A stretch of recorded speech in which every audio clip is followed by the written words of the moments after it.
नमस्कार. मी वैद्य सौरभ जोशी. अस्वास्थ्यकर जीवनशैली बदलाकडे एक पाऊल ह्या आपल्या मालिकेमध्ये आज हे 6वं सत्र सुरू करत आहे. आरंभी आपण भगवान धन्वंतरींचं स्तवन करूया. नमामि धन्वंतरिं आदिदेवं सुरासुरैर्वन्दितपादपङ्कजम् लोके जरारुक् भयमृत्युनाशनं दातारमीशं विविधौषधीनाम् अमृतार्थि देवदैत्ये केले उदधिमंथना त्यातुनी जो वरी आला विश्वाच्या स्वास्थ्य रक्षणा विष्णूंचा अंश प्रत्यक्ष असा धन्वंतरी प्रभो करो कल्याण विश्वाचे सुधा कलशधारिहा विख्यात कीर्ति भगवन् स्वयमेव नामे धन्वंतरी करिदुरी विपदा जगाची संपादिला निज बळेची हविर्विभाग आयुष्य वेद जनका अमुचे प्रणाम. पाणी स्वास्थ्य रक्षक की भक्षक अर्थात पाणी पिण्याविषयी आयुर्वेदातले विज्ञान आपण आजच्या या व्याख्यानामध्ये बघणार आहोत. या अगोदर मी सगळ्यांना विनंती करू इच्छितो की ज्यांना कोणाला शक्य आहे त्यांनी सर्वांनीच ह्या YouTube चॅनलला सबस्क्राईब करावं आणि यापुढील सर्व सत्र ही ऑनलाईन YouTube वरतीच होतील असा आमचा प्रयत्न असणार आहे. त्यामुळे त्याचंही नोटिफिकेशन आपल्याला मिळावं यासाठी आपण बेल आयकॉन वरती क्लिक करून ठेवावं, म्हणजे पुढच्या बुधवारचं सत्र सुद्धा आपल्याला त्या ठिकाणी ऐकता येईल. तर हा विषय का असेल असा, पाणी स्वास्थ्य रक्षक की भक्षक, पाण्यासाठी अमृत असं पर्यायी नाव आहे. खरोखरच हे अमृत आहे, पण अमृताचाही अतिरेक होतोय का अशी कधीतरी परिस्थिती समोर दिसते आणि म्हणून आज आपण हे सत्र घेत आहोत. असं म्हणतात योजकच तत्र दुर्लभः, असं काही मूळ नाही आहे, असं काही अक्षर नाही आहे ज्याचा मंत्र होऊ शकत नाही, असं काही मूळ नाही ज्याचं औषध होणार नाही. तसं असं हे पाणी पण औषधी आहे. पाण्याचा पण नक्की वापर करतोच आपण रोजच्या व्यवहारात, परंतु त्याचं औषधी मूल्य अतिपरिचयात अवज्ञा अशा धोरणामुळे, कदाचित अतिरेकी वापरामुळे म्हणा, त्याच्याने त्याची अवज्ञा होते आहे आणि त्याचे त्रास होतात. परंतु समाजाला मोठ्या स्वरूपामध्ये याची जाणीवच नाही की पाणी अतिरिक्त पिल्याने त्रास होऊ शकतात. त्या उलट वेगवेगळ्या आध्यात्मिक मंचांवरना, आरोग्याच्या मंचांवरना वेगवेगळे मोठे मोठे लोक, डॉक्टर्स, वेगवेगळे तज्ज्ञ आपल्याला भरपूर पाणी पिण्याचा सरसकट सल्ला देतात. आपण इंटरनेटवर गेले तरी त्या ठिकाणी सुद्धा आपल्याला ही एक सर्च इंजिन मध्ये टाकलेली क्वेरी असली तरी त्या ठिकाणी आपल्याला हा कायम अतिरिक्त पाणी, इतके लिटर्स पाणी, तितके लिटर्स पाणी असा विषय येतो. परंतु आपलं जे यंत्रणा आहे, सगळं शरीराची तंत्र आहेत, ती सगळी अग्नीच्या अधिष्ठित आहेत. या ठिकाणी एक मी भगवद्गीतेतला श्लोक घेतला, यापूर्वीच्या सत्रात पण हा आपण बघितला असेल. अहं वैश्वानरो भूत्वा प्राणिनां देहमाश्रितः, मीच वैश्वानर होऊन सर्व प्राण्यांच्या देहामध्ये आश्रित आहे आणि मी काय करतो, प्राण आणि अपान या वायूंच्या संयोगातनं मी ह्या अन्नाचं पचन करतो. प्राण म्हणजे जो आतमध्ये घेतो आणि अपान म्हणजे जो बाहेर फेकतोय. अर्थात आपण जे अन्न आतमध्ये घेतो आहोत त्याच्यावरती पचवण्याचं काम हा अग्नी करतो आहे, ज्याचं नाव इथे वैश्वानर म्हटलंय, ज्याला आयुर्वेदामध्ये जठराग्नी म्हणतो, कायाग्नी म्हणतात. हा अग्नी ह्या सगळ्याचं पचन करून याचे मलद्रव्य बाहेर फेकण्याचं काम करतो. परंतु आपण व्यवहारात बघतो की लोकांमध्ये बाहेर जर आपण बघितलं तर ह्या अग्नीच्या विरोधात काम करण्याची व्यवस्था ह्या अतिरिक्त पाण्याने होते. आपण इथे बघतो की अग्नीच्या अधीन आपलं आयुष्य आहे असं आयुर्वेद मानतो. आपली आईशी जोडलेली नाळ सुद्धा त्या बरोबर अग्नीच्या स्थानावरती जाऊन जोडलेली असते. आईच्या शरीरातले वायू, आईच्या शरीरातले पोषक घटक, रस, रक्त हे सगळे आपल्याला त्या अग्नीच्या क्षेत्रात आणून सोडण्याची व्यवस्था विधात्याने केलेली आहे ज्यावेळेस आपण आईच्या पोटात असतो. हा अग्नी काय करतो, तर हा अग्नीच आपलं खरं तर म्हटलं तर जीवन आहे असं आयुर्वेद मानतो. ह्या अग्नीमुळेच आपलं आयुष्य आहे, आपला वर्ण आहे, आपण जे दिसतो, ग्लो होते आपली बॉडी, किंवा जाणीव होते की अरे हा कोणीतरी आलाय, ती जी काही वर्ण आहे, तेज आहे, आपला स्वतःचा शरीराचा प्रभा आहे, कांती आहे, ही सगळी अग्नीमुळे आहे. अर्थात अग्नीचे दोन कार्य घडतात, एक म्हणजे ऊर्जा, उष्णता, आणि दुसरी म्हणजे प्रकाश. जसं सूर्य उगवला की प्रकाश पहिले येतो आणि मग हळूहळू त्याची दाहकता, उष्णता, ऊर्जा आपल्या निसर्गामध्ये पसरते. असा आपल्या शरीरामध्ये हा अग्नी काम करतोय. आणि त्यामुळे आपण इथे बघतो की ह्यालाच ओज म्हणतात. आपण एखाद्याला ओजस्वी म्हणतो का, तर त्याचा अग्नी तेवढा प्रबळ असतो आणि त्या अग्नीमुळेच तो तेजस्वी, ओजस्वी आपल्याला दिसतो. प्राण म्हणजे आपल्यातले उत्साह, बळ, हे सुद्धा या अग्नीच्याच अधीन आहेत. आणि हे सगळे अग्नीच्या अधीन असल्यामुळे हा बिघडला तर आपलं तंत्र बिघडतं, त्याच्यामुळे आपण आजारी होतो असं शास्त्र म्हणतं. हा संपला, हा अग्नी विझला तर आपण मरतो किंवा आपलं आयुष्य संपलं असं आपण म्हणू शकतो. रोगी स्याद विकृते, हा जरा विकृत झाला, कमी अधिक झाला तर ह्यातनं विकृती होतात आणि त्यातनं आपण रोगाला कारणीभूत ठरतो. ह्याच्या दृष्टीनंतर वात पित्त कफाची दृष्टी सुरू होते असं शास्त्र म्हणतं. व्यवहारात आपल्याला स्वयंपाकघरात रोज बघता येण्यासारखी खरं ही घटना आहे. आणि तिथे आपण बघतो की पचवण्यासाठी काही व्यवस्था असते, म्हणजे अग्नी असतो मुळात. स्वयंपाकघरात जर गॅस संपला असेल तर काहीच काम सहसा होऊ शकत नाही, कारण अग्नी किंवा शिजवण्याच्या, उकडवण्याच्या, भाजण्याच्या, तळण्याच्या अशा सगळ्या प्रोसेसमध्ये आपल्याला कुठेतरी अग्नी लागतो, चूल पेटवावी लागते. परंतु नुसता अग्नी लागतो का, तर नाही, त्याच्या जोडीला पाणी लागतंय, त्याच्या जोडीला वेळ लागतोय आपल्याला, आणि जे काही शिजवायचं आहे ते पण लागतं. तर शास्त्राने दिलेलं उदाहरण आहे की आपलं पोट हे एक मिनी स्वयंपाकघरच आहे असं म्हणायला हरकत नाही. पोटामध्ये अशाच पद्धतीने घडतं, जे आपण बाहेरनं शिजवलेलं कच्चं जे काही खातो पितो ते पोटामध्ये जाऊन एका भांड्यामध्ये, ज्याला आपण स्टमक म्हणतो, जठर म्हणतो, त्या ठिकाणी एकत्र होतं आणि त्या ठिकाणी ते शिजवलं जातं असं शास्त्र म्हणतं. त्याच्या खाली पुढची जी काही सगळी यंत्रणा आहे, ज्याच्यामध्ये लहान आतडं, मोठं आतडं आणि बाकी अन्य स्राव यकृतातनं वगैरे येणारे, हे सगळे स्राव त्या ठिकाणी काम करतात. आणि हा एक प्रकारचा खालचा जो भाग आहे हा सगळा अग्नीचं काम करतोय, आणि वरचं भांड जे आहे ते पचवण्याचं मुख्य साधन आहे. या ठिकाणी आपण बघतो असंच आपण तांदूळ शिजवताना पण करतो. काय लागतं आपल्याला, मी म्हटल्याप्रमाणे अग्नी लागतो, स्नेह लागतो, जल लागतं, पाणी लागतं, वायू लागतो, काळ लागतो, आणि हे सगळं व्यवस्थित एकत्र यावं लागतं. अर्थात यांची वेळ जमवावी लागते, म्हणजे वेळच्या वेळी भूक लागायला हवी, त्याच वेळेला त्या योग्य मात्रेमध्ये आहार जायला हवा, त्याच्याबरोबर पुरेसं पाणी जायला हवं, त्याच्याबरोबर पुरेसं तेल, तूप असा स्नेह पण पोटामध्ये जायला हवा.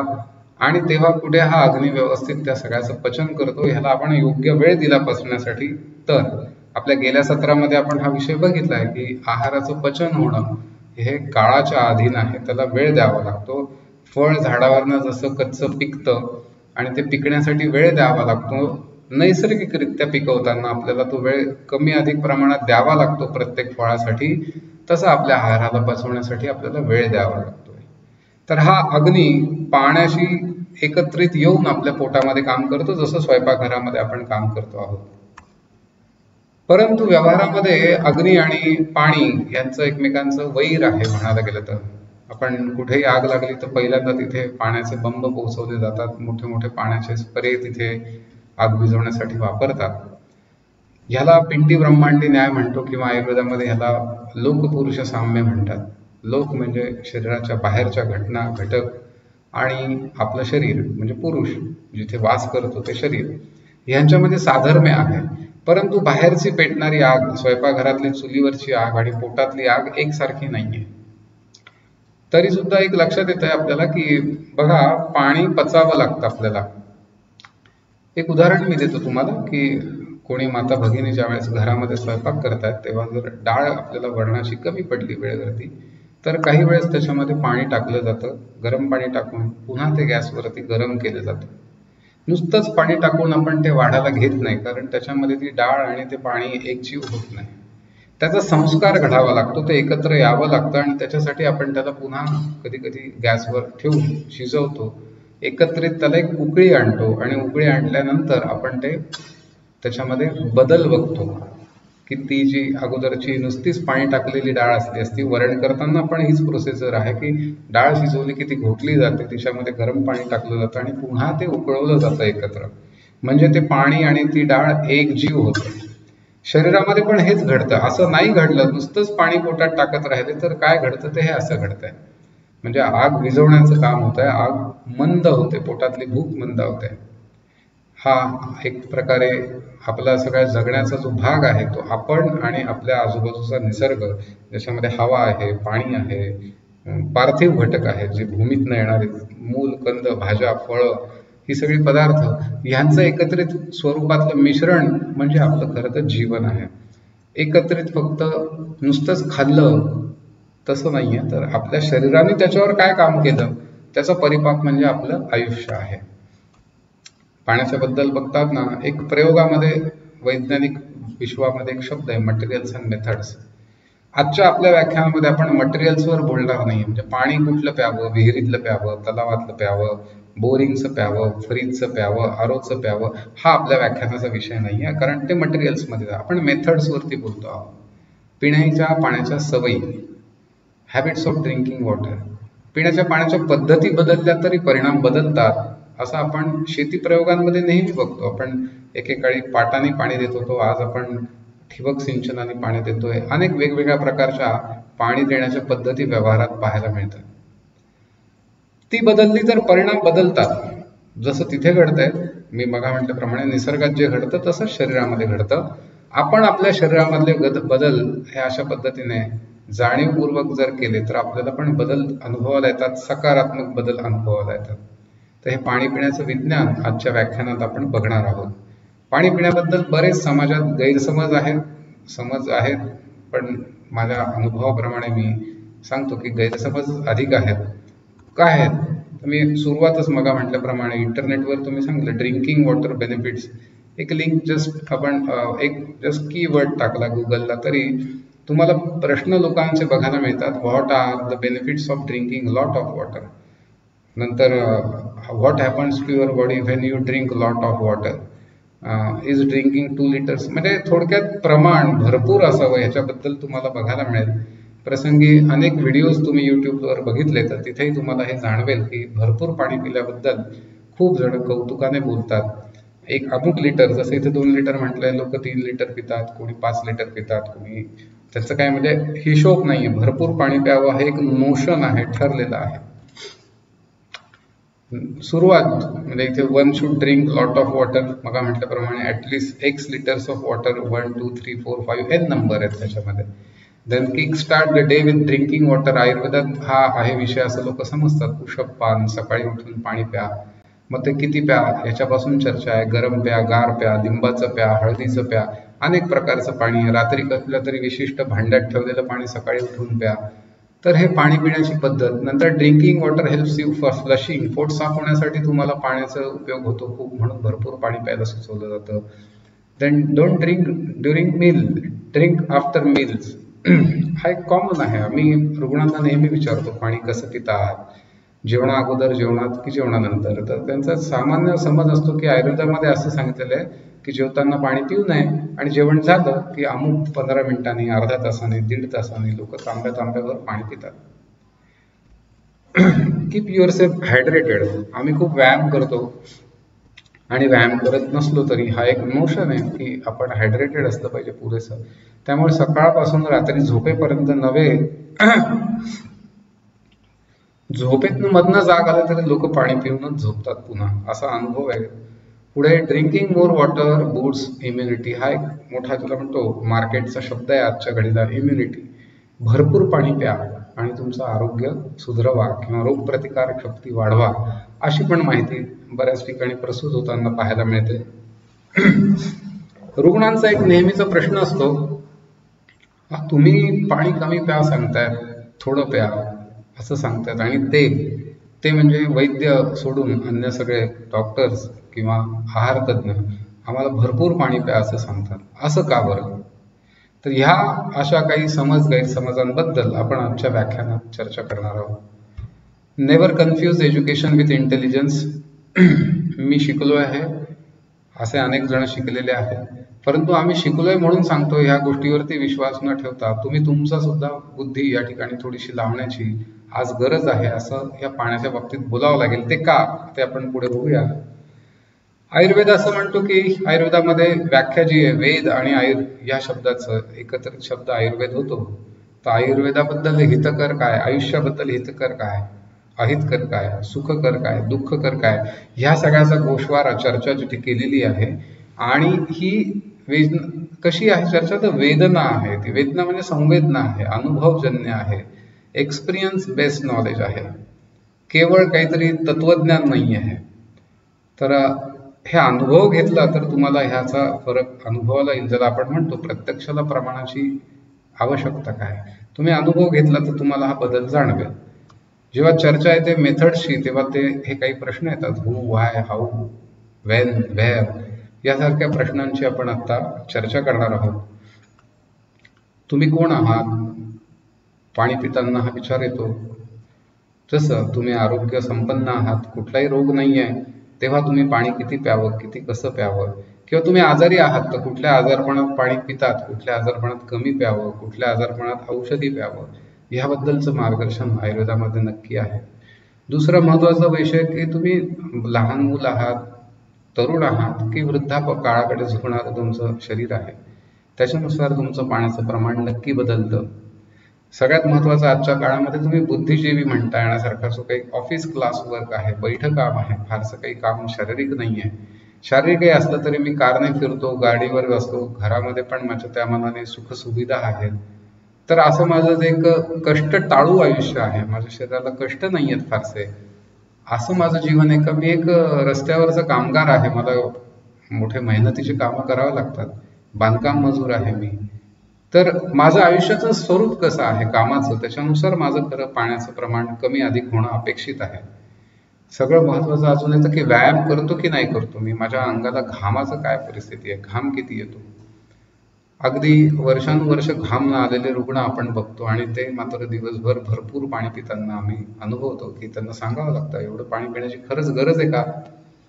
आणि एक सरते शेवटी राहतो तो प्रकृतीचा विचार.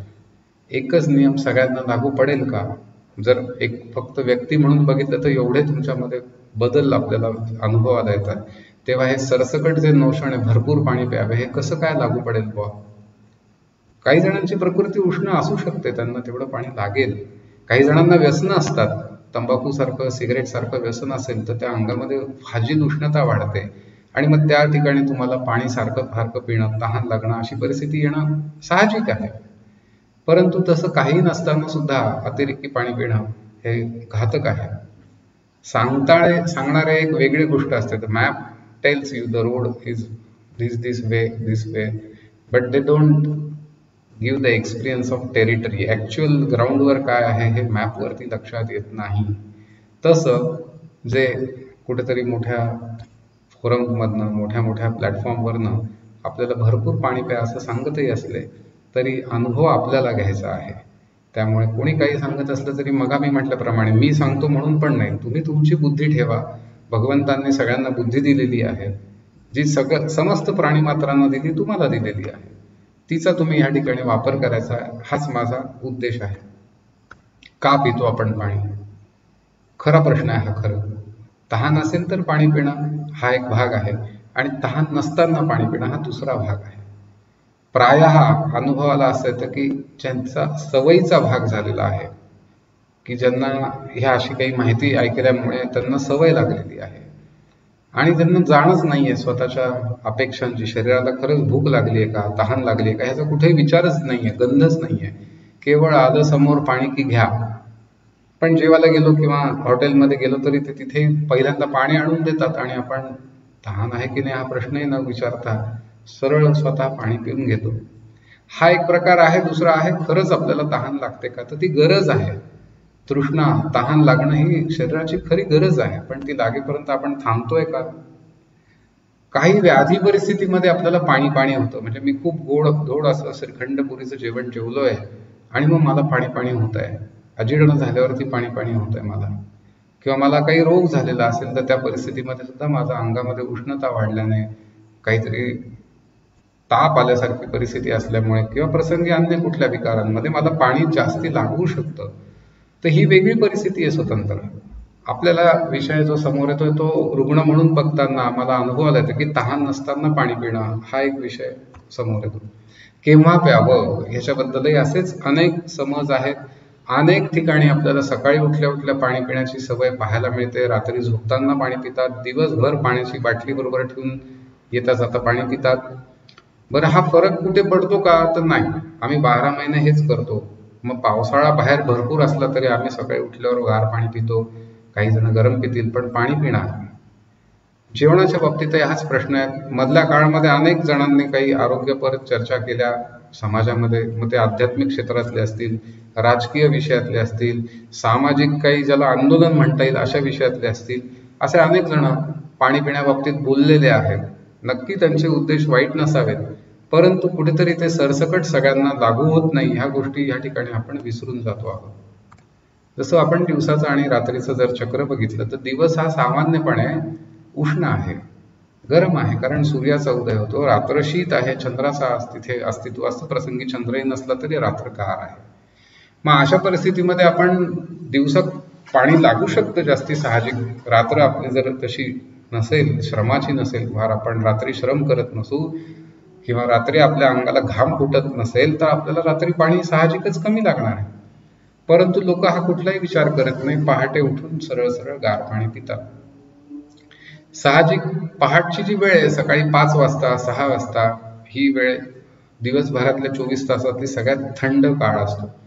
आणि पाणी पण तुम्ही गरमही प्यायले तरी त्याचा परिणाम शरीरामध्ये थंड होणार आहे, त्याचा मूळ स्वभाव ते सोडत नाहीये. होतंय असं की बाहेर गारवा आहे, शरीर पण गार आहे, कारण तुम्ही झोपेतनं उठलेले आहेत, तुलनेने शरीर काही विश्रांतीच्या अवस्थेतनं आलेलं आहे. त्यानंतर सकाळी तुम्ही पुन्हा पाणी पिताय, तर हा सगळा कफाकडे, वाताचे दोष वाढवण्याकडे ह्या सगळ्याचा कल असतो. गारवा अंगामध्ये फाजील वाढल्यामुळे सांधेदुखी, ज्यांचे काही जणांचे अनुभव आहेत, सकाळी सकाळी उठल्या उठल्या सांधे आखडलेले असतात, जखडलेले असतात, सुस्ती असते, उत्साह नसतो, जडपणा असतो. या सगळ्याच्या पार्श्वभूमीला बघितलं तर रात्री त्यांनी पाणी प्यायलेलं असतं, रात्रीतनं उठून पाणी प्यायलेलं असतं, प्रसंगी सकाळी उठूनही ते पाणी पित असतात. बऱ्याच जणांना ॲलर्जिक सर्दी किंवा नाका तोंडा घशा संबंधातल्या तक्रारी असतात, मायग्रेन सारखे डोकं दुखण्याच्या तक्रारी असतात. असेही लोक वेळी अवेळी असे सकाळी उठून पाणी पिताना आम्ही बघतो. एक वेगळी सवय सध्या बघायला मिळते, फॅशन असते तोंडाला बाटली लावून पिण्याची, पाण्याची. आणि त्या ठिकाणी आपण बघतो की लोक खूप व्यायाम करून येतात, उन्हातान्हात पळून धावून येतात, सकाळी त्यांचा वर्कआउट होतो आणि मग उभ्या उभ्या ते आपले पाणी पितात. असं गरम उष्णतेच्या उन्हाळ्याच्या ऋतूमध्ये पण आपल्याला अनुभवाला येतं की लोक उन्हातनं येतात आणि लगेच गरम पाणी पितात, फ्रीजचं पाणी पितात, माठातलं पाणी पितात. पारंपरिक भारतीय जर एक जीवनशैली आपण बघितली तर तिच्यामध्ये असं उन्हातनं आल्यावरती, पळून आल्यावरती, थकून आल्यावर, धावून आल्यावर असं घटाघटा पाणी पिणं अपेक्षित नाहीये. थांबायला सांगितलेलं आहे, शरीर थोडंसं कूल डाऊन व्हायला सांगितलेलं आहे आणि मग पाणी प्यायला सांगितलेलं आहे. ह्यासाठी पुन्हा पूर्वीचे जर तुम्ही जुने चित्रपट बघितले मराठी कधी, तर तुम्हाला सापडेल अशा क्लिप्स की कोणी घरी पाहुणा आला की त्याला पहिले गुळ दिला जायचा. उन्हातान्हातनं आलेला असायचे, पूर्वी लोक चालत फिरत यायचे, लांब कुठेतरी बस स्टँडवर उतरायचे, तिथून घरी चालत यायचे. असं उन्हातनं आलेल्या पाहुण्याला घरी अचानक पाणी नव्हते पाजत, पाणी देत होते पण त्याच्या अगोदर गुळ खायला देत होते. तर अशा पद्धतीची परंपरा आपल्याकडे होती. आपण आता हे असं काही फॉलो करत नाही. ह्यातनं रक्त खराब होतं आपल्या शरीरातलं. असं एक रक्त म्हणजे कशी एक लिक्विड काचेसारखा पदार्थ आहे आपल्या शरीरात, असं म्हणायला हरकत नाही. तडकतो, तडकतो म्हणजे तुम्ही गार गरम असं करत राहिले तर असं होतं.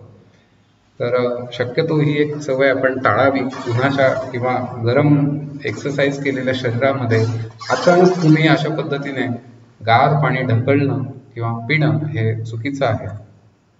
ऋतूनुसार मी मग म्हटलं, आपल्याकडे सुदैवाने 6 ऋतूंचा काळखंड भारतामध्ये अनुभवाला येतो. वेगवेगळ्या प्रांतात वेगवेगळ्या वेळेला असलाय तरी आपल्याकडे हे फरक बदल अनुभवाला येतात. वाग्भटकार आयुर्वेदातले एक मोठे संहिताकार होऊन गेले, त्यांनी लिहिलेलं आहे असं की ऋते शरद निदाघाभ्याम, म्हणजे आता जो ऑक्टोबर हिटचा काळ आहे, शरद ऋतू जो सुरू होतोय, आणि पुढे येणारा पुन्हा ग्रीष्म आहे, कडक उन्हाळा आहे.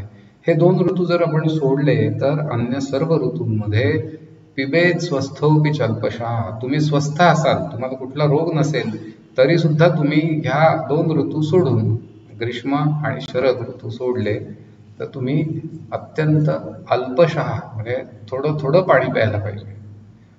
अर्थात हा आजच्या जो मी मग म्हणतोय जे नोशन आहे भरपूर पाणी प्यायला पाहिजे, त्याचा अगदी वेगळा अनुभव तुम्हाला कदाचित ऐकून आलेला असेल, परंतु हे शास्त्र काय सांगतंय त्याच्यावरती आपण बघणं अपेक्षित आहे, अनुभव घेणं अपेक्षित आहे. तुम्ही अशा पद्धतीने थोडं थोडं पाणी पिऊन बघा. ठिबक सिंचनासारखी परिस्थिती आपली अपेक्षित आहे, न की पाठ वाहणं. भरपूर पाणी पिणं म्हणजे एक प्रकारे पाठ वाहणं आहे. जेवणाबद्दल असंच आहे, लोक जेवताना पाणी पित नाही हा एक मोठा आत्ताचा हे आहे. काही जण जेवणा अगोदर पाणी पिऊन बसतात, मग म्हटल्याप्रमाणे हॉटेलला जातात, पाणी दिलं असतं लगेच पितात, मग ताटावरती बसतात.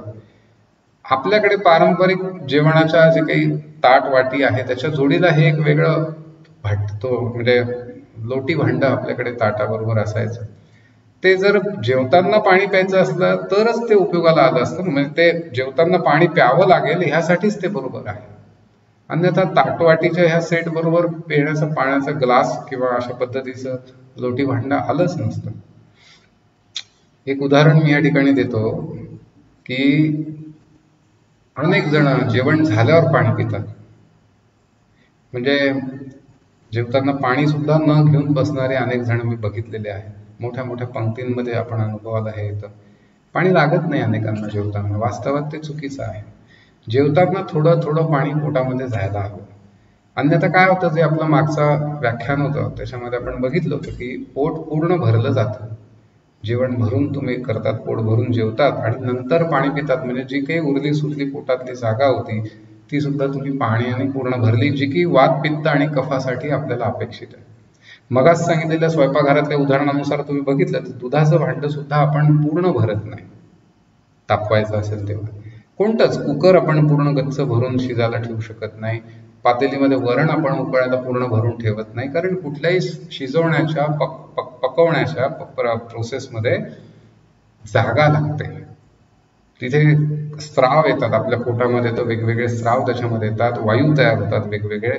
ह्या सगळ्याला जागा हवी, ती नसेल तर मग लोकांना अजीर्णाचे त्रास होतात, जे सुरुवातच ऍसिडिटी पासून होते.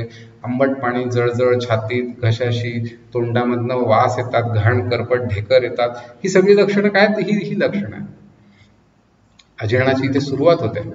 वास्तवामध्ये शास्त्र तर म्हणतं भोजनेच अमृतम बारी, जेवताना अमृताप्रमाणे आहे पाणी. मग आपण आठवण केली पाणी अमृत आहे, पण ते पद्धतीनुसार कसं पिता आहात तेच तुम्ही भोजनांते विषप्रदम म्हटलेलं आहे. जेवण झाल्यावर तुम्ही पाणी पिण्याची जर सवय लागलेली असेल तर हे सगळं विषप्रद आहे. स्लो पॉयझनिंग आजच्या भाषेमध्ये म्हणायला गेलं तर. पाटावर म्हणल्यावर आपण फारसं काही आता करत नाही, पण जर कोणी माता भगिनी वाटण करत असतील तर त्यांच्या लक्षात येईल त्याच्यामध्ये थोडं थोडं पाणी टाकून वाटण्याची प्रोसेस होते. म्हणजे जी वस्तू वाटतोय, इथे कोथिंबीर, नारळ म्हणा किंवा आपण शेंगदाणे ठेचा करण्यासाठी त्याच्याबरोबर असलेलं काही चटणी, डाळ असं एकत्र जर आपण करत असू तर वाटताना काय होतं, ती डाळ आणि ते पाणी एक जीव होणं अपेक्षित आहे, त्याची अशी छान पेस्ट तयार होणं अपेक्षित आहे. मिक्सरला सहसा हेच घडतं. तुम्ही जर कुठली इडली डोसा बरोबर खाली जाणारी चटणी असेल नारळाची, तर त्या ठिकाणी तुमच्या लक्षात येईल की ती जर नीट वाटली गेली नाही तर ती चटणीतलं कंटेंट सगळे तळाला राहतात आणि पाणी पाणी वर राहतं. हा सगळा प्रकार आपल्या पोटामध्ये होतो जर आपण अशा पद्धतीने जेवणानंतर पाणी पिलं तर. जेवताना पाणी पिणं हे अशा पद्धतीने वाटताना पाणी टाकण्यासारखं आहे की जे अन्न आणि पाणी एकजीव होणं पोटामध्ये जाण्यापूर्वीच शक्य आहे. रादर पचनाच्या प्रारंभिक अवस्थेमध्ये हे पोटामध्ये अन्न अशा पद्धतीने घुसळताना ते एकत्र अशा पद्धतीने जाणं अपेक्षित आहे. पुढचा विषय, तर तुम्ही कुठे राहता? तुम्ही कोकणात राहतात का? तुम्ही नागपूर सारख्या कोरड्या उष्णतेच्या भागात राहतात का? की तुम्ही अगदीच ज्याला म्हणता येईल मध्यम, जिथे फार उष्णता नाही, फार पावसाळा थंडी गारठा नाही, अशा भागात राहतात? कोणत्या भागात राहतात त्याच्यानुसार खरं तुमचं तिथलं क्लायमेट ठरेल, टेम्परेचर ठरेल आजूबाजूचं, त्याच्यानुसार तुमचा घाम किती येईल किती नाही, आणि मग त्या अपेक्षेने तुमचं प्यायचं पाणी किती असावं किती नाही, हा खरं तर विषय आहे. पण आपण व्यवहारात काय बघतो, आम्ही वैद्य अखंड भारतामध्ये लोक एसी मध्ये राहत असले, वाळवंटात राहत असले, दलदली सारख्या पावसाळी प्रदेशात राहत असले तरी सुद्धा त्यांनाही हे नोशन पोहोचलेलं आहे की भरपूर पाणी प्यावं. म्हणजे आपण आपला देश आणि आपले पाण्याचे माध्यम किंवा कुठनं येतात याचा काही विचार न करता केवळ हे डोक्यात घेतलंय की भरपूर पाणी प्यायला पाहिजे. कसं प्यायचं, विधी आपण चर्चा करतोय, मेथड्स, तर साहजिक आहे ग्लास तोंडाला लावून पाणी प्यावं, वरनं लटकतं ठेवून पिऊ नये, त्याच्यातनं हवा जाते. पण हे असं बाटली म्हणजे भांडी बदलली तरी तुमचं प्रमाण बदलतं. पारंपरिक भांड्यांमध्ये छोटेसे पेले होते, नंतर ग्लास आले, आता बाटल्याच लोक वापरतात. पुढचा विषय येतो की ते गार गरम एकत्र चहापूर्वी मगा म्हटल्याप्रमाणे की गरम पाणी प्यायचं, ठीक आहे, पण मग ते ऐन प्यायच्या वेळेला पाणी गरम पिण्याजोगं नसेल पुरेसं तर लोक चटकन त्याच्यात गार पाणी टाकून पितील. हा दोष आहे. असं गरम पाणी एकत्र पिणं योग्य नाहीये. यातनं पुढे हाडांचे, सांध्यांचे वेगवेगळे दुखणे सुरू होऊ शकतात. प्रसंगी हे चहासारखं प्रकरण, अनेकांना चहा देण्या अगोदर पाणी लागतं. ते जरा पाणी घ्या, ते पहिले पाणी पितात आणि लगेच त्याच्यावरती चहा घेतात गरम. तर हे असं गरम हा एक स्वतंत्र विषय आहे. खरं तर विरुद्ध आहार ज्याला म्हणतो त्या अंतर्गत ह्या गोष्टी येतात. हा विरुद्ध विधी आहे. चुकीच्या पद्धतीने तुम्ही गरम एकत्र घेतलं तर ते आपल्याला बाधक आहे. पाणी पिताना कसं प्यावं त्याच्याबद्दल मी मगा म्हटलं, तर भांड तुमचं कसं आहे त्याच्यानुसार खरं तर पाण्याचं प्रमाण आहे. पारंपरिक आपल्या धार्मिक विधींमध्ये तर आपण बघतो अगदी बऱ्याच वेळेस जर पाणी प्यावं लागणार असेल तर छोटं आचमन पात्र असतं, छोटी पळी असते आणि तेवढंच पाणी थोडं थोडं पित असतो आपण. जेवणा अगोदर सुद्धा तेवढंच पाणी प्यावं, जेवणानंतरही तेवढंच. म्हणजे आपल्या तळ हातावर बसेल एवढंच पाणी करतं जेवणापूर्वी, जेवणानंतर आपल्याला प्यायला शास्त्राने सांगितलेलं आहे. पुढे प्यायची भांडी आहेत ती अशी छोटी छोटी पारंपरिक आहेत. ग्लास हे दुधासाठी, ताकासाठी पुढे आलेले आहेत नंतर. पण आज आपलं काय झालं, आपल्या बाटल्या झालेल्या आहेत सगळ्या. आपण बाटलीवरती जास्ती फोकस आहोत. लोक बरोबर कॅरी करतात, पेले सहसा कुठे नसतात ऑफिसेसमध्ये, ते सगळे जण बाटलीनेच पाणी पितात आणि ते भरपूर पिलं जातं बाटली समोर. मी मगा म्हटल्याप्रमाणे आपल्याला खरं तर ड्रिप इरिगेशन जसं शेतात करतो आहोत, झाडं चांगली जोमाने वाढतात, जमिनीची धूप कमी होते आणि पाण्याचं नियोजन होतं. पाणी कमी आहे, परंतु आपण आपल्या शरीरामध्ये मात्र काय करतोय, आपण शरीरामध्ये पाण्याचे पाठ व्हायला सोडलेले आहेत की काय होतं याच्यातनं. जे जेवणानंतर पाणी पितायत किंवा येता जाता पाणी पितात त्यांचं जर काम बोलण्याचं असेल, ते जर काही ऑफिस याला बुद्धीचं काम जास्ती असेल, ज्यांना बौद्धिक काम आहे किंवा भाषण बोलणं शिक्षक आहेत, असे लोक ज्यावेळेस जेवणानंतर पाणी पितात त्यावेळेस इथला जो सगळा स्नेह आहे जेवणामुळे, जेवणातलं जे तेलतूप असेल जे इथे लागलेलं आहे ते धुतलं जातं, त्याची धूप होते. आणि जे ह्या इंद्रियांना गरजेचं आहे, कुठल्या कानाला, डोळ्याला, नाकाला, बुद्धीला, असा स्नेह सगळा धुतला जातो असं आयुर्वेद म्हणतो. आणि मग त्यामुळे पुढे जाऊन त्यांना ह्या वेगवेगळ्या अवयवांचे म्हणजे ऐकायला कमी येण्यापासून सुरुवात होते, तर त्यांना वेगवेगळे रोग होऊ शकतात, कारण तो स्निग्धता तिथे पोहोचत नाहीये. मुळात लोक आज कमी तेल तूप खातच नाहीत म्हटलं तरी चालेल. खाल्लं तरी ते रिफाईंड असतं. आपण शुद्ध तेल तूप खायला अगदी सगळेजण पारखे झालोत की काय असं म्हणायची वेळ आहे. आणि त्यात जर जे आहे ते जर तुम्ही असं पाणी पिऊन धुवून टाकणार असाल तर तुमच्या शरीरामध्ये कोरडेपणा वाढतो, वेगवेगळ्या अवयवांना पोषण पुरेसं पोहोचत नाहीये. दुसरा महत्वाचा विषय असा की ते थोडं थोडं दिल्याने अंगी लागतं पाणी. म्हणजे एखाद्या आजारी, जुलाब, उलट्या झालेल्या तापातल्या रुग्णाला तुम्ही असं बाटली पाणी पाजू नाही शकत, तो पिऊच शकत नाही. मुळात त्याला कोरडही पडली तरी थोडं पाणी पिलं तरी त्याला कदाचित पुन्हा उलटी येईल की काय, की पुन्हा जुलाबाला जावं लागेल की काय, अशी परिस्थिती येऊ शकते. पण ते त्याच्या अंगी लागावं पाणी, त्याच्या अंगामधलं पाणी पुन्हा स्थिर व्हावं, याच्यासाठी आपण त्याला चमचा थोडं थोडं पाणी पाजणं अपेक्षित असतं. काहीसं तसंच आपल्याला घोटघोट पाणी प्यावं असं शास्त्र सांगतं. तोंडामधली लाळ त्या पाण्यामध्ये घोळवून आपण ते पाणी प्यायला हवं. असं असताना लोक मात्र वेगळ्या पद्धतीने करतात, उभ्याने पितात. मग आम्ही फोटो दाखवला, पळून धावून येतात, उभ्या पाणी पितात. रोड साईड आहे, घरामध्ये सुद्धा पाणी पिताना बसण्याची पद्धत आपण विसरून गेलोय की काय. अन्नपान हा शब्द आहे खरं तर आयुर्वेदामध्ये. अन्न म्हणजे जे आपण घन स्वरूपात घेतो ते, आणि पान म्हणजे जे द्रव्य आहे, त्याच्याबरोबर रस येतात, सरबत येतात, पाणी येतं, ताक येतं, दूध येतं. तर हे सगळे अन्नपान जे ग्रहण आहे हे बसून करायचंय, आसनस्थ व्हायचंय आणि मग करायचंय. म्हणजे अतिथी सत्कारामध्ये पूर्वीच्या भाषेमध्ये बोलायचं तर पहिले आसन द्यायचं आहे, मग पाय धुवायला द्यायचे, पाय धुवायचे, मग त्याला पाणी द्यायचं आहे. आल्या आल्या पाणीच पाजायचं उभ्या उभ्या, असं काही प्रकार आपण व्यवहारात अपेक्षित नव्हता, नाहीये.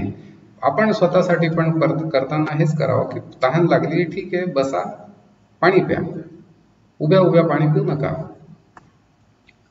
किती प्यायचं याच्याबद्दल खूप चर्चा होते. भरपूर प्या असं आपण म्हणतो सगळेजण, पण माझं साधारण अनुभव किंवा शास्त्र काय सांगते ते मी इथे सांगतो की जेव्हा तहान असेल तेव्हाच पाणी प्या, हा महत्वाचा गुण आहे. तुम्हाला तहान नाही आणि तुम्ही सवय म्हणून पाणी पित आहात, मग ती सकाळची वेळ असेल, रात्रीची असेल, दुपारची असेल, जेवणा अगोदर, जेवणानंतर, कधी कुठेही, तर ते पाणी तुम्हाला दोषकर आहे, त्यातनं दोष तयार होणार, त्रास होणार आहे. एक उदाहरण इथे मी दिलं आहे, हे जे आपल्या मराठीत म्हण पण आहे, घोड्याला पाण्यापर्यंत नेता येतं पण पाणी नाही पाजता येत. का? तहान असेल तर पिल ना तो, नाही तर तुम्ही त्याला तलावाच्या आजूबाजूला सोडा, तो पाण्याकडे जाणार पण नाही. या सगळ्या प्राण्यांचं जगातल्या अशी स्थिती आहे. तुमच्या आजूबाजूला तुम्ही निरीक्षण करायला, तहान असेल त्यांना, बरोबर आपल्याला उन्हाळ्यामध्ये त्यांना पाण्याची गरज पडते, गरमीच्या ऋतूमध्ये ते जास्ती दिसतात तुम्हाला, अन्य वेळेस ते कमी पाणी पिताना दिसतील, कमी पाण्याच्या आजूबाजूला दिसतील फिरताना जंगलात सुद्धा. परंतु त्यांना तहान असेल तरच ते पाणी पितात. असे तहान नसताना कुठलेही जीव पाणी पित नाही. किती प्यावं ह्याबद्दलही त्यांना सेन्स असतो, तहान भागली पाहिजे एवढंच त्यांचा अपेक्षा असते. आपण ती तहान लागायची सुद्धा वाट पाहत नाहीये, पहिले ती पाणी पिऊन भागवणं वेगळा विषय आहे. या ठिकाणी अनुभव, मला कोणीतरी प्रश्न पण विचारला होता, गटामध्ये आला होता की ते पाण्यामध्ये हे टाकून प्यायचं, ते टाकून प्यायचं वगैरे वगैरे. औषधी म्हणून पिताना ठीक आहे, काही आजारपणांमध्ये औषधी पाणी पिताना ठीक आहे, परंतु तुम्हाला खूप तहान लागली आणि तुम्हाला दूध दिलं, तुम्हाला खूप तहान लागली तुम्हाला ज्यूस दिलं, तुम्हाला खूप तहान लागली आणि तुम्हाला एखादा सोडा वॉटरचं जे काय प्रसिद्ध वेगवेगळे कार्बोनेटेड वॉटर्स पितात लोक, असं दिल्याने तहान नाही भागत. तहान ही पाण्यानेच भागते आणि ती नुसत्याच पाण्याने भागते. कधी कधी ते सुगंधित असतं, थोडंफार फुलं टाकलेली, काही सुगंधी औषधी वनस्पती टाकलेलं, असं ठीक आहे. अन्यथा पाण्यामध्ये वेगवेगळ्या लिंबू टाका आणि काही अजून मसाल्याचे पदार्थ नुसते टाकून ठेवा आणि ते प्या रोजच्या रोज, काही आजारपण नसताना, तर ती तहान भागण्यामध्ये अडचणी येऊ शकतात. सामान्यपणे पाणी आपल्याला तहान भागेल इतकंच प्यायचं आहे. केव्हा किती पाणी आहे, एक महत्वाचा मुद्दा इथे दुसरा येतो की तहान ही आपली एक नैसर्गिक वेग आहे, संवेदना आहे, आवेग आहे. जसं लघवीला लागून येते जोराची, त्यावेळेस तुम्हाला लघवी कुठे काय ते आपण लोक बघत नाही, प्रसंगी थांबून रस्त्याच्या कडेला कुठेही लघवीला जाऊ शकतात. असा खरा वेग येतो का आपल्याला तहान लागण्याचा? आपल्याला कधी बघायला हवा, आपल्याला हा विचार करायला हवा की मला अशी एकदम तळमळणारी तहान लागते का कधी? तर नाही लागत बहुतेक वेळेस. ती लागणं अपेक्षित आहे. एक इथे विषय तो स्टँडर्डायझेशनचा, आम्ही किती प्यावं पाणी, असं रुग्णांचा प्रश्न असतो नेहमी. असं काही नाही आहे नियम किती प्यावं दिवसाला. तहान लागली की पाणी प्या, थोडं थोडं प्या, दिवसभर प्या, काही अडचण नाही, थोडं थोडं पाणी प्या, एका वेळेस सगळं पाणी संपवू नका. There is no universal agreed quantity of water that must be consumed daily. हे मान्य करावं लागेल आपल्याला. निसर्गामध्ये एका झाडावर येणारं एक फुल दुसऱ्या फुलासारखं नसतं, एक झाड दुसऱ्या झाडासारखं नाहीये. त्यामुळे जर नैसर्गिक तुम्हाला विचार करायचा असेल, नैसर्गिक जीवनमान, राहणीमान, जीवनशैली तुम्हाला अंगीकारायची असेल, तर असं कुठेही स्टँडर्डायझेशन नावाचा प्रकार तुमच्या डोक्यातनं तुम्ही काढून टाकायला हवा. एकच एक सगळ्यांना असं काही नियम होऊ शकत नाही. पैलवान आहे, भरपूर श्रम करतो आहे, रोज चांगले 1000-1500 जोर बैठका मारतो आहे, त्याच्याशी आपण कुठे कम्पेअर करणार? त्यांनी जर असं काही नियम पाळत बसला तर तो कसं काय जगू शकेल? तुम्ही आम्ही सामान्य लोकांना, जे ऑफिस गोईंग आहेत, ज्यांचं शिक्षणाचं काम आहे, किंवा जे ऑफिस वर्क आहे, किंवा म्हणजे सामान्य ज्याला म्हणतो, आज तुम्ही हे लेक्चर ऐकत असाल तरी बहुतेक जण हे एका विशिष्ट सोशिओ इकॉनॉमिक क्लासमधले असतात. तुम्हाला पाणी किती प्यावं हे ऐकायची गरज का पडते? मुळात कारण मी मगा म्हटल्याप्रमाणे ब्रेन वॉशच झालेलो आपण सगळेजण. आपण आपला ब्रेन वापरणं हेच माझं अपेक्षित आहे की तुम्ही तुमची बुद्धी वापरा. कोण सांगतंय काय सांगतंय याच्यापेक्षा माझा उद्देश आहे की तुम्ही तुमचं ठरवायला शिका. लहान बाळाला सुद्धा तहान लागली भूक लागली तर ते आईकडे किरकिर करतं, तहान भूक शमली की शांत होतं त्याचं. गाई गुरांना आपल्याला पाणी फक्त ठेवावं लागतं समोर, आपण तिथे मोजत नाही बसणार त्यांना इतकं पाणी पिलं का वया गाईने आज, पाजा तिला पुन्हा अजून, ते नाही बळजबरी पित. मग आपण का असं बळजबरी पाणी प्यावं? ह्या तृष्णा रोगाचं असं वैशिष्ट्य आहे, ह्या तृष्णा वेग ह्याचं उदिरण म्हणजे नसताना पिणं, तहान असताना पिणं आणि तहान असताना न पिणं, ह्या दोन्ही गोष्टी रोगकारक आहे. झोप आलेली आहे तरी तुम्ही टीव्ही पाहतायत, टाणून पुस्तक वाचतायत, मोबाईल बघतायत, आणि झोप नाही आहे तरी तुम्ही आपले लाईट बीट बंद करून बिछाण्यामध्ये लोळत पडलेले आहेत. या दोन्ही गोष्टी चुकीच्याच आहेत ना. व्हायला काय पाहिजे? मला झोप आली आणि मी लगेच जाऊन झोपलो. झोपेचा सुद्धा आवेग आहे, तसं तहानीचा आवेग आहे, भुकेचा आवेग आहे. ते आवेग येऊ द्या म्हणजे वाट बघत येण्याची, आणि तेव्हाच त्यांना तुम्ही म्हणजे फुलफिल करा, सॅटिस्फाय करा शरीराला पाणी पिऊन. त्यावेळेस ती तहान भागवा. वारंवार पाणी पितो आम्ही. जेव्हा रुग्णाला म्हणतो की अरे तहान लागेल तेव्हा पाणी पी, तेव्हा त्याचं उत्तर असतं, अहो मी तहान लागल्यावरच पाणी पितो. पण मग सारखी तहान लागते मला, अगदी सकाळी उठल्या सुद्धा खूप कोरड पडलेली असते, घसा कोरडा झालेला असतो, गरमी अंगात खूप असते. ह्या विकृती आहेत, अडचणी आहेत ह्या. तुमचे रिपोर्ट्स लॅबमध्ये काय सांगतात काही नाही, हा वेगळा विषय स्वतंत्र. पण ह्या छोट्या छोट्या गोष्टी, मला खूप तहान लागते, मला खूप भूक लागते, किंवा मला भूकच लागत नाही, मला तहानच लागत नाही, मला घामच येत नाही, किंवा मला खूपच घाम येतो, ह्या गोष्टी तुमच्या सहज लक्षात येणाऱ्या आहेत. ह्या रोगाच्या सुरुवातीच्या लक्षणांमध्ये सुद्धा या लक्षात येण्यासारख्या गोष्टी असतात, पण आपण ह्याच्याकडे आज दुर्लक्ष करतो. तेव्हा माझं या ठिकाणी तुम्हाला एक नम्र निवेदन आहे की तुम्ही तुमच्या संवेदना जागवा, लक्ष ठेवा, व्हिजिलंट व्हा. तुमच्या आहे पर्याय पण आहे, तहान नसताना पाणी पिण्याची पण सोय, पण ती औषध म्हणून आहे. कशी? तर ती अजीर्ण भेषजम वारी. पोटात अजीर्ण झाल्यावरती पाणी लागणार, तेव्हा अन्न नको आहे. तेव्हा तुम्ही नुसतं खात बसले तर ते अजीर्ण वाढणार आहे, पचत नाही आहे तुम्हाला. त्यावेळेस तुम्ही पाणी प्या, गरम पाणी प्या, औषधी पाणी प्या, थोडा वेळ उपवास करून पाण्यावरती राहा. अशा परिस्थितीमध्ये पाणी आपल्याला तहान आहे की नाही ह्याच्या व्यतिरिक्त सुद्धा पिता येतं. जीर्णे वारी बलप्रदम. पूर्ण अन्न पचल्यावरती थोडंसं पाणी पिल्यानंतर ते बलप्रद असतं. भोजनेच्या अमृतम वारी. मग आपण म्हटलं होतं, पण हा विषय घेतला होता, जेवताना पाणी पिलं तरी अमृता समान आहे. अर्थात तहान आणि भूक एकत्र लागणं हे खरं गोल्ड स्टँडर्ड आहे आरोग्याच्या बाबतीत आयुर्वेदानुसार. स्वतंत्रपणे खूप पाणी तहान होते आणि स्वतंत्रपणे खूप भूक लागते असं नाही अपेक्षित. हे दोन्ही गोष्टी कुठेतरी कोइन्साइड झाल्या तर हे भोजनाच्या अमृतम वारी होणार आहे. म्हणजे भूकही लागली आहे, तहानही आलेली आहे, दोघंही एकत्रच छान शरीर मस्त आहे याचं हे लक्षण आहे. खरं भोजनांते विषप्रदम आपण घेतला हा विषय. पिण्याच्या पाण्याचे औषधी स्वरूप आयुर्वेदात आहे का? तर हो. हायड्रोथेरपी हे आज काही जण प्रसिद्ध करतात. पाणी हेच कसं औषध आहे, आणि मग ते ह्याला पाणी त्याला पाणी, असं पाणी तसं पाणी, खूप मेसेज फिरतात व्हॉट्सअपवर, आपण बघितले असतील. आयुर्वेदात आहेत हो ह्या गोष्टी, पण ह्या पथ्य पाणी ह्या संकल्पनेत आहे. तुम्हाला पथ्य सांगतो तेव्हा पाणी सांगतो वैद्य. पाणी सांगतो म्हणजे काय? तर पाणी किती प्या, कसं प्या, औषधी प्या, काय नाही याबद्दलही निर्देश वैद्याने करणं अपेक्षित आहे. जसं इथे मी उदाहरण दिलं, ताप आला असेल तर तुम्ही शिजवलेलं आटवलेलं पाणी प्यायला पाहिजे, प्रसंगी औषध टाकलेलं पाणी प्यायला पाहिजे.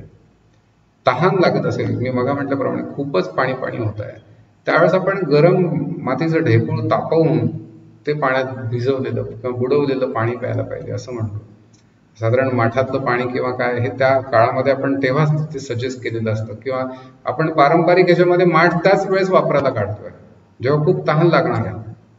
लोक 12 महिने सुद्धा माठातलं पाणी पिणारे आहेत, तो पण विषय वेगळाच आहे. अजून गारच प्यायचं तर मग माठच ठेवून दिलाय, 12 महिने माठातलं पाणी पितात, आणि मग त्यांना कायम सर्दी पडसं, ॲलर्जिक रायनायटिस आणि अजून अनेक प्रकारच्या ॲलर्जीज असतात अंगावर येणाऱ्या, अन्य कुठे काही त्रास होणाऱ्या ॲलर्जी, डोळ्यामध्ये. पण ते पाणी पिण्याचं असं काही त्यांचं विचित्र स्वरूप असू शकतं. उलटी जुलाब असताना आपल्याला सिद्ध औषधं प्यायची असतात, सिद्ध औषधं असलेलं पाणी प्यायचं असतं. त्यावेळेस सरसकट साधं पाणी किंवा कच्चं पाणी पिलं तर ती उलटी जुलाबाचे त्रास वाढणार आहे. आपल्याला पाणी उकळून प्यायचं आहे, शक्य झालं तर वैद्यांच्या सल्ल्याने त्याच्यात काही औषधं टाकून प्यायचे आहे. गरम पाणी, नुसतं गरम पाणी हे सुद्धा खूप चांगलं औषधी आहे. काय, मला जळजळतंय, मला मळमळतंय पण बाहेर पडत नाहीये, मग अशा वेळेस आम्ही सांगतो पोट भरून गरम पाणी पिऊन बघा, मोकळी उलटी होईल, सगळं स्वच्छ होईल भांड, म्हणजे पोट स्वच्छ होऊन जाईल. जसं तेलकट, तुपकट किंवा दुधाची भांडी, दह्याची भांडी साध्या पाण्याने धुतली जात नाही, विसळली निघत नाही ती, तेव्हा काय करा, थोडं गरम पाणी टाकून ती भांड पण तापवतात काही वेळेस, आणि मग त्या गरम पाण्याने जेव्हा ते भांड धुतलं घासलं जातं तेव्हा तो तेलकटपणा, उषटपणा, चिकटपणा सगळा त्याचा मोकळा होतो. गरम करून गार केलेलं पाणी पण काही ठिकाणी द्यावं लागतं, आणि गार पाणी फार कमी ठिकाणी आपल्याला गार पाणी औषध म्हणून वापरता येतं, अन्यथा नाही. सल्ला आपला हाच आहे, तुमची जागरूकता व्हावी, तुम्हाला ह्यातनं काही करण्याची इच्छा व्हावी आणि ह्याबद्दलचं ज्ञान तुम्हाला द्यावं, इथपर्यंत माझी पुढे स्थिती आहे. त्या पुढच्या गोष्टी तुम्ही ठरवायच्या की सवयीच्या मागे धावून आपल्याला लागलेल्या सवयी बदलायच्या का त्या तशाच ठेवायच्या. अनुभव घेऊन बघा. मगाचा विषय होता आपण पोट साफ होण्यासाठी म्हणून कसं आहे, तर एक उदाहरण मी इथे देतो. पोट साफ होताना काय घडतं, मुळात शरीर जे शिजलंय, जे पकलेलं आहे पूर्ण, ते शरीरातनं बाहेर सुटतं. सामान्यपणे झाडावरती पिकलेलं फळ झाड स्वतःहून खाली पाडेल, अन्यथा झाडावरचं कच्चं फळ खाली पडत नाही नैसर्गिक स्थितीमध्ये. शरीराचं तेच आहे. शरीरात जे शिजतं, पचतं, पूर्ण पाक होतो, त्याच गोष्टी शरीर स्वतःहून बाहेर फेकायला तयार होतं. आपल्या मळाचं पण तेच आहे. आपला मळ चांगला पिकला, अन्न चांगलं शिजलं, पोटामध्ये व्यवस्थित त्याचं पचन झालं, तर मळ स्वतःहून बाहेर पडणार आहे. कुठल्याही प्रकारे मळाला स्वतःहून आडकाठी यायची कारणच नाही, कारण पचत नाहीये म्हणून आपल्याला कुठेतरी गडबड आहे. आपण मग बघितलं पचण्यामध्ये काय काय घटक अपेक्षित आहे. स्वयंपाकघरात असतं तुमचा तांदूळ, भात आहे, स्नेह, पारंपरिक पद्धतीमध्ये पातेलीत तांदूळ शिजवताना त्याच्यामध्ये थोडंसं तूप टाकायची पद्धत होती. आज आपल्याला हे माहिती पण नाहीये. मग तो भात चांगला शिजला तर तो तुमच्या वाढण्याच्या भातवाडीला चिटकत नाही, भांड्याला चिटकत नाहीये. पुरेसं पाणी टाकणं आहे, नंतर ते काढून पण टाकायची पद्धत आहे, त्याच्याने भात पचायला हलका होतो. तर थोडक्यात काय, तर जे स्वयंपाकघरात घडतंय तसंच पोटात घडतं. म्हणजे तुमच्या नाकातली सर्दी सुद्धा सुटत नसेल तर ती पिकलेली नसते म्हणून सुटत नाहीये. खोकला, बेडका बाहेर पडत नाहीये, लघवीला होत नाहीये मोकळी स्वच्छ, कारण पचतच नाहीये, कुठेतरी पचनामध्ये गडबड आहे असं आयुर्वेद मानतो. आणि म्हणूनच अजीर्ण हे सगळ्या रोगांचं पायाभूत, ज्याला म्हणता येईल एक पाया आहे. ह्यावर काही पण वाढू शकतं, कुठलाही रोग होऊ शकतो. आणि ह्याच उद्देशाने खरं तर आपण ही सगळी मालिका घेतो आहोत की अजीर्ण टाळायचं आपल्याला कसंही झालं तरी. तर आपलं जसं बघतो, आंबा हा टाइम, वेळ लागतो कैरी नॅचरली पिकायला, केळं नॅचरली पिकायला. क्लायमेट, कुठल्या वातावरणात तुम्ही त्याला ठेवलेलं आहे त्याच्यानुसार त्याचं पिकणं कमी जास्त होतं. आणि कंटेंट, तो आंबा म्हणून कसा आहे, झाडावरनं कधी काढला कैरी, अगोदरच काढली असेल तर त्याची चव वेगळी येणार आहे. पूर्ण पिकल्यावर काढली म्हणजे पूर्ण झाल्यावर कैरी उतरवली, आंब्याची चव नक्कीच चांगली येणार आहे. इथे एक उदाहरण पुन्हा देतो. आंबा चांगला पिकला असेल, त्याला सुरकुत्या पडलेल्या असतील वरनं, रंग त्याचा छान पिवळा धमक झाला असेल, तर तुम्ही आतली कोय आतमध्ये फिरवू शकतात पिळून, त्याचं वरचं कॅप न काढता. नंतर तुम्ही ते वरनं जेव्हा त्याची टोपी बाहेर काढतात आणि मग ते पूर्ण आंबा पिळतात, तेव्हा ती सालाची परिस्थिती, साल तसंच राहतं आणि आतला रस आणि कोयीचा गर सुद्धा सगळा सुटून येतो, वेगळा होतो. अन्यथा काय होतं, अगोदर जर तुम्ही केलं कच्चा आंबा तर तुम्हाला साल फाडावी लागते. ही अशी कोय आतमध्ये मोकळी फेडणार नाही कुठल्याही प्रकारे. हे कसलं लक्षण आहे, आंबा पिकलेला नाहीये म्हणून. आपला मळ पोटातनं नीट मोकळा होत नाहीये, ह्याच्यामध्ये कुठेतरी पचनाची अडचण आहे. असं म्हणतात की पोट साफ न होणं ही मुळात अपचनाची समस्या आहे, पण ते बरं करण्यासाठी, म्हणजे पोट साफ होत नाही म्हणून अधिकाधिक पाणी पित राहणं ही तर त्याची पुढची मोठी समस्या निर्माण करणार आहे. कधीतरी घेतलं असेल तर ठीक आहे, पण तुम्ही रोजच पोट साफ होण्यासाठी, म्हणजे सकाळी पाणी नाही पिलं, चहा नाही घेतला, तंबाखू, विडी, सिगरेट घेतली नाही तर मला पोटच साफ होत नाही, तर ही कुठेतरी मोठी गंभीर समस्या आहे. हे उपाय नाही आहेत, रादर हे पुढे जाऊन आजारपणाचे कारणीभूत ठरणार आहेत, पुढे कुठेतरी नवीन समस्या तुम्हाला देणार आहे. त्यामुळे आपण पचनाकडे जाऊया. पचनचा एक महत्वाचा अंग मग म्हटल्याप्रमाणे तेलतूप पण आहे. ज्यांच्या पोट साफ होण्याच्या समस्या असतात त्यांच्या पोटामध्ये सहसा तेलतूप पुरेसं जात नसतं. बघितलं तर ते म्हणजे संडासला जाऊन आलो, एकदा गेलं तरी पूर्ण साफ होत नाहीये, पुन्हा जावं लागतंय, तरी ती प्रसन्नता येत नाहीये.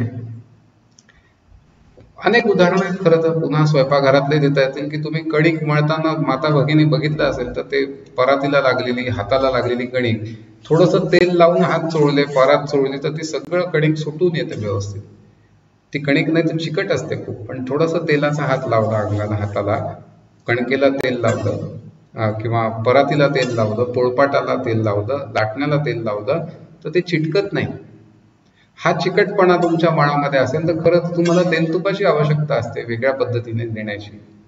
पण आपण उलट करतो, आपण पाणी घालतोय अजून, ते अजून चिकटपणा वाढतो. अर्थात हा शेवटचा आपला प्रश्न होता की ते असं सांगतात आणि तुम्ही असं का बरं सांगतात. वैद्य म्हणून सामान्यपणे हा प्रश्न अनेक वैद्यांसमोर येतोच, पण इथे रुग्णांची अपेक्षा अशी असते की ते असं का सांगतात म्हणून.